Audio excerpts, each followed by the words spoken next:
নমস্কার সবাইকে, আমি পৌশালী। পৌ সানশাইনের আবারও নতুন একটা ব্লগে আপনাদের সবাইকে জানাই অনেক স্বাগত। আশা করি আপনারা যে যেখান থেকে আমার ভিডিওটি দেখছেন সবাই খুব ভালো আছেন আর সুস্থ আছেন। এখন বাজে দুপুর প্রায় 2টো মতো। আজকের ব্লগটা আমি এখন থেকেই শুরু করছি। আশা করি আজকের ব্লগটা আপনাদের কাছে অনেক ভালো লাগবে। আর যদি ভালো লেগে থাকে তাহলে প্লিজ লাইক কমেন্ট করে জানাতে ভুলবেন না। আর চ্যানেলে নতুন বন্ধু হলে আপনারা যদি এরকম ধরনের লাইফস্টাইল ব্লগ দেখতে পছন্দ করেন তাহলে অবশ্যই সাবস্ক্রাইব করে আমার পাশে থাকতে পারেন। আর এই যে সকালবেলা উঠেছি আজকে প্রায় 7টা সাড়ে 7টার দিকে, কিন্তু এখনও অবধি কাজগুলো কমপ্লিট করে উঠতে পারলাম না বাড়ির। যেহেতু মেয়ে এখনও অনেকটা ছোট রয়েছে আর কয়েকদিন ধরে কেন জানি না ও প্রচণ্ড বেশি ঘ্যানঘ্যানে হয়ে গিয়েছে, তো ওকে নিয়ে আর সকালে কাজ করে উঠতে পারিনি। ওকে ঘুম পাড়িয়ে এখন চলে এসেছি বাড়ির এই কাজগুলো করে নেওয়ার জন্য। তো আজকে আমার এই বেডরুমটা ক্লিন করার দিন ছিল। তো প্রথমেই আমি বেডটাকে ভালো করে ডাস্টিং করে একটা আধ ভেজা কাপড় নিয়ে মুছে নিলাম। আর কয়েকদিন ধরেই লক্ষ্য করছি এই যে জানালাগুলোর চ্যানেল প্রত্যেক দিন ক্লিন করার পরেও কিন্তু ভীষণ পরিমাণে নোংরা হয়ে যাচ্ছে। তো আজকেও দেখুন, কালকেই কিন্তু আমি ক্লিন করেছি, আজকেই দেখুন আবার এই কাপড়টা দিয়ে পরিষ্কার করতে এরকম কালো কালো ময়লা বেরোচ্ছে। আমার এই রুমটার পাশে যে রাস্তাটা রয়েছে সেখানে সারাটা দিন এত গাড়ি ঘোড়া যায় যে আপনি কখনোই হয়তো সেরকম শান্ত পরিবেশ পাবেন না আর কি। তো সেই কারণেই না এতটা ধুলোবালি জমে যায়। আর একটা কথা জানেন কি, আমার যখন বিয়ে হয়নি তখন আমি পরিষ্কার পরিচ্ছন্ন তো থাকতাম, তবে এতটাও খুঁতখুঁতে ছিলাম না এখন যতটা পরিমাণে হয়ে গিয়েছি।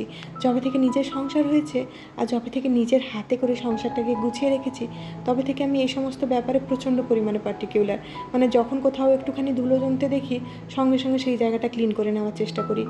আর এই জিনিসগুলো আজকাল একটুখানি হয়তো আমার মধ্যে কমে গিয়েছে, কারণ মেয়ের উপরে এখন প্রচুর পরিমাণে ফোকাস দিতে হয়। তো সেই কারণে মাঝে মধ্যে এই কাজগুলো না হলে না আমার খুব মনটা খারাপ করে। তো আজকাল কি করি, ও দুপুরবেলাটা ঘুমিয়ে গেলে আমি উঠে কাজগুলো সেরে নেই আর কি, যাতে আমার খুব একটা বেশি স্ট্রেস না হয়। আর এখানটায় এই ঠাকুরের আসনটাকে একটু ধুয়ে দিলাম। কালকে মেয়ে আমার সাথে সন্ধ্যেবেলা পুজো করতে বসে এটার উপরে টয়লেট করে ফেলেছিল, তো সেই কারণে এটাকে ধুয়ে শুকোতে দিয়ে দিলাম। আর এই যে আমার অ্যাপেলো থেকে কয়েকটা পার্সেল চলে এলো, আর এই পার্সেলগুলো আসার কারণেই না মেয়ের ঘুমটা ভেঙে গেল। ও এখন আমার সাথে আবার উঠে পড়েছে। একটুক্ষণ চেষ্টা করলাম ওকে ঘুম পাড়ানোর জন্য, কিন্তু আর ঘুমোলো না। তো এখানটায় আমি পার্সেলগুলো খুলে দেখে নিচ্ছি কী কী রয়েছে। মেয়েকে প্রথম থেকেই আমি প্যাম্পার্সের ডাইপারগুলো পরিয়ে থাকি। যখন ও নিউবর্ন ছিল তখন প্যাম্পার্সেরই আরও একটা ভ্যারিয়েশন পাওয়া যেত, সেটা পরাতাম। তো মোটামুটি 4-5 মাস হয়ে যাওয়ার পর থেকে আমি প্যাম্পার্সের এই ডাইপারটা পরিয়ে থাকি। এর মধ্যে কিন্তু অনেকগুলো ডাইপার আমি সুইচ করে দেখার চেষ্টা করেছি যে কোনো কিছু ওর জন্য স্যুট করে কি না, কিন্তু প্রত্যেকটা ক্ষেত্রে আমি দেখেছি ওর ডাইপার র্যাশ বেরিয়ে গেছে। তাই প্যাম্পার্সের বাইরে আর সেরকম খুব একটা কিছু ব্যবহার করি না। আর এখানটা মেয়ের জন্য রেগুলার যে কয়েকটা ভিটামিনসের ড্রপ থাকে সেগুলো নিয়ে নিয়েছি, আর একটা অলিভ অয়েলও নিয়েছি। আর অ্যাপেলো থেকে এত কিছু জিনিস কিনেছি বলে না, এই লিটিলসের যে ওয়েট টিস্যুটা হয় সেটা কিন্তু আমি অনেক কম দামে পেয়ে গিয়েছি। এই 50-60 টাকাতে একটা আমি টিস্যু পেয়ে গিয়েছি, পুরো 80টা মতো টিস্যু থাকে। তো এখানটায় আমি প্রত্যেকটা ওষুধের ওপরের যে কাভারগুলো থাকে সেগুলোকে মোটামুটি খুলে এখন আমি ওষুধগুলোকে সাজিয়ে রেখে দিলাম। আর এই জায়গাটা একটু ভালো করে ঝেড়ে মুছে নিচ্ছি আর কি। ছোটো বাচ্চা নিয়ে কাজ করতে গেলে কিন্তু লাইফে আমাদের অনেক সময় কিছু কিছু জিনিস স্যাক্রিফাইস করে দিতে হয়। ছোটো বাচ্চা নিয়ে ঘর সংসার গুছিয়ে রাখতে গিয়ে কিন্তু আমাকে সবথেকে বেশি স্যাক্রিফাইস করতে হয়েছে নিজেকে। নিজের ওপরে যত্ন নেওয়াটা বলতে পারেন ভুলেই গিয়েছি একদম। তাও চেষ্টা করি মাঝে মধ্যে দিনের কিছুটা সময় নিজেকে দেওয়ার জন্য, তো হয়ে ওঠে না। তাও আমি জানি যে এই টাইমটা কিছু বছরের জন্যই আমার জীবনে রয়েছে, আবার কিছু বছর পরে মেয়ে বড় হয়ে গেলে কিন্তু আমি আমার জীবনটা আবার আগের মতো ফিরে পেয়ে যাব। তো এই টাইমটা চেষ্টা করি মাদারহুডটা একদম ভালোভাবে এনজয় করার জন্য।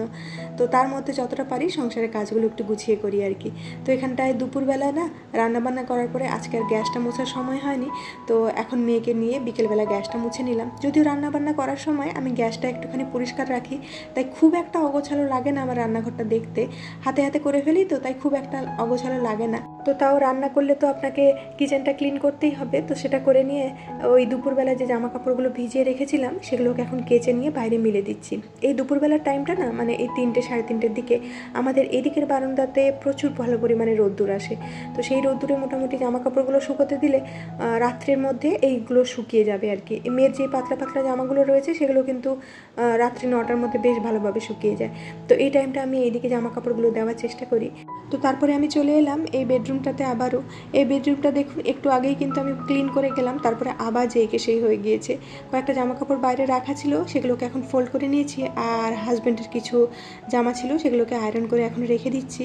আর আজকে না আমি সোফাটা একটুখানি মেকওভার করব, কারণ সোফাটা আগের দিনই বলেছিলাম আপনাদেরকে যে আমি ভালোভাবে ধুয়ে দিয়েছিলাম, তো সেটা মোটামুটি শুকিয়ে গিয়েছে। এখন আমি সোফার উপরে আরও একটা বেড কভার দিয়ে ওটাকে একটুখানি অর্গানাইজ করে নেব।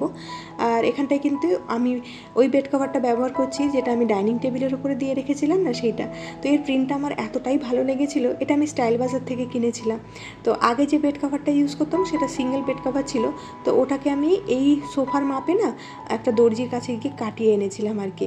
তো সেটাই ব্যবহার করতাম, তো ভাবলাম একটুখানি লুকটা চেঞ্জ করা যাক, সেই জন্য আমি এইটাকে ইউজ করছি। আর ওপরে যেটা সাদাটা দিয়ে রাখি সেটাই দিয়ে দিলাম আর কি। কেমন লেগেছে আপনাদের কাছে অবশ্যই জানাবেন। তো আমার কাছে কিন্তু এই লুকটাই বেশি ভালো লেগেছে। এমনিতেই সাদাটা না আমার খুব একটা প্রিয় কালার, সাদা যেখানে থাকবে আমার চোখটা ঠিক সেখানেই টানে আর কি। সাদা জিনিসটা আমি ভীষণ পছন্দ করি। তো দেখুন এই জিনিসটা কিন্তু এখন এরকম দেখাচ্ছে। কেমন লেগেছে আপনাদের কাছে অবশ্যই জানাতে ভুলবেন না।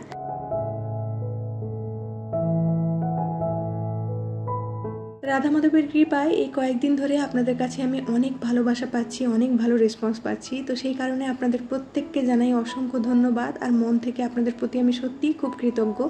তো আগের দিনের ভিডিওতে যারা যারা কমেন্ট করেছেন তাদের নামগুলো একবার নিয়ে নিই।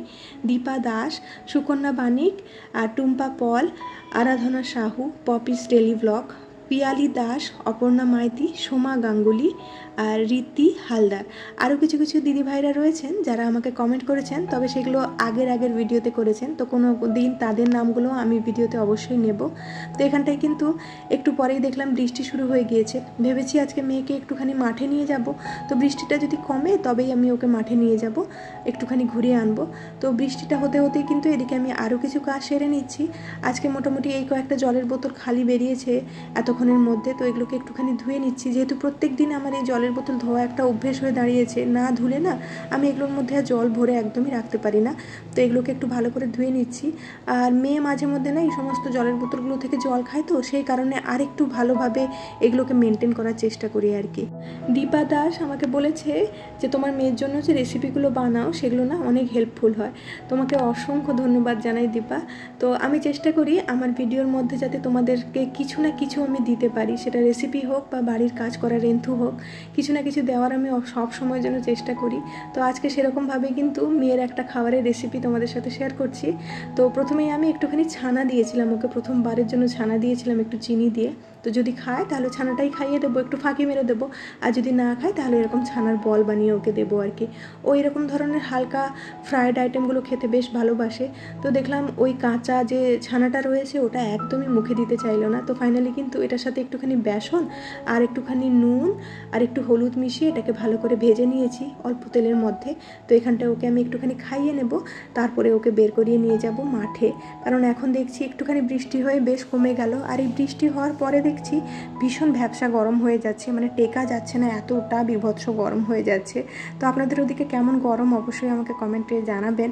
আমি ভেবেছিলাম বৃষ্টি হলে হয়তো গরমটা কমে যাবে, কিন্তু দেখলাম না, গরমটা বেড়েই গিয়েছে। আর এখানটায় না আমাদের বাইকটাতে একটা আমি স্টিকার দিয়ে রেখেছিলাম ওই কালী পুজোর সময়, তো সেটা উঠতে উঠতে এখন এতটা কালো কালো হয়ে গিয়েছে, দেখতে ভীষণ খারাপ লাগছিল। তো ভাবলাম না আজকে বসে এই কাজটা সেরে ফেলি। অনেক দিন ধরেই ভাবছিলাম এই কাজটা সারবো কিন্তু ওই সময়ের অভাবে করে উঠতে পারছিলাম না।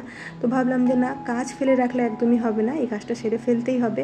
তো এটা কিন্তু দেখুন ঠিক 5 থেকে 7 মিনিটের কাজ, খুব সহজেই হয়ে গেল, কিন্তু অনেক দিন ধরে আমি করব বলে করে উঠতে পারছিলাম না। আর এই যে ফাইনালি এখন মেয়েকে বসে একটুখানি রেডি করিয়ে দিচ্ছি। ওকে বাইরে যাব বললে এখন এত পরিষ্কারভাবে বুঝতে পারে আর এত এক্সাইটেড হয়ে যায়, এ চুপটি করে বসে রয়েছে টিপটা পরার জন্য আর কি। তো ওকে রেডি করিয়ে আমি বেরিয়ে যাব। আর বেশিক্ষণের জন্য থাকবো না, ওই হয়তো আধ ঘন্টার জন্য ওকে নিয়ে থাকবো, ওখানটা সবাইকে দেখবে, একটুখানি বসবে, তারপরে ওকে নিয়ে চলে আসবো বাড়ি আর কি। বাড়িতে বাচ্চা থাকলে মায়েরা যেরকম নিজেদের জন্য সময় পায় না, সেরকম কিন্তু বাচ্চাদেরকে দেখে না আমরা জীবনের সমস্ত দুঃখ কষ্টগুলো ভুলে যাই। তো এই যে দেখুন আমি কিন্তু যেই জামাটা পরেছিলাম সেই জামাটা পরেই আমি চললাম, মানে যেটা পরে আমি কাজবাজ করেছিলাম, কারণ এখানটা সময়টা পেরিয়ে যাচ্ছে আর সন্ধে হয়ে গেলে ওখানটায় গিয়ে কোনো লাভ নেই, বাচ্চারা চলে যায়। আর আমার মেয়ে কিন্তু এখানটায় এসে নিজের থেকেই দাঁড়িয়ে থাকবে, মানে আমার হাতটাও ধরতে চায় না, ও এতটাই এক্সাইটেড থাকে। আর যেদিনে বাবা থাকে সেদিনে তো কথাই নেই, এক্সাইটমেন্টের লেভেলটা আরও বেশি বেড়ে যায়। আর এই যে চলে এসেছি রাধা মাধবের মন্দিরে, আর এখানটায় বেশ কিছুক্ষণ থাকবো। আমি কিন্তু মন্দিরের ভেতরেই বসে থাকি, বাইরে খুব একটা বেশি বেরোই না। আর তারপরে এখন সন্ধ্যেবেলা চলে এসেছি, সন্ধ্যে দিয়ে না হাজব্যান্ড এনেছিল কয়েকটা বিস্কিট, সেগুলোকে এখন ভরে নিচ্ছি। আর এই বিস্কিটগুলোতে এতটাই পিঁপড়ে ধরে গিয়েছে, মানে সকাল থেকে বিস্কিটের প্যাকেট কাটা হয়নি, তার সত্ত্বেও পলিথিনকে ফুটো করে পিঁপড়ে চলে গিয়েছে বিস্কিটের মধ্যে আর কি। তাহলে চলুন আজকের মতো কিন্তু ভিডিওটা আমি এখানেই শেষ করছি। খুব শিগগিরই দেখা হচ্ছে নেক্সট আরেকটি ব্লগে। ততক্ষণের জন্য সবাই খুব ভালো থাকবেন, সবাইকে খুব ভালো রাখবেন আর নিজের যত্ন রাখবেন। আজকের এই ছোট্ট ভিডিওটি আপনাদের কাছে কেমন লাগলো অবশ্যই জানাতে ভুলবেন না। ভিডিওর এত দূর অবধি যারা আমার সাথে থেকেছেন তাদের সবাইকে জানাই অসংখ্য ধন্যবাদ। এরকমভাবেই আমাকে ভালোবাসা দিতে থাকবেন। টাটা।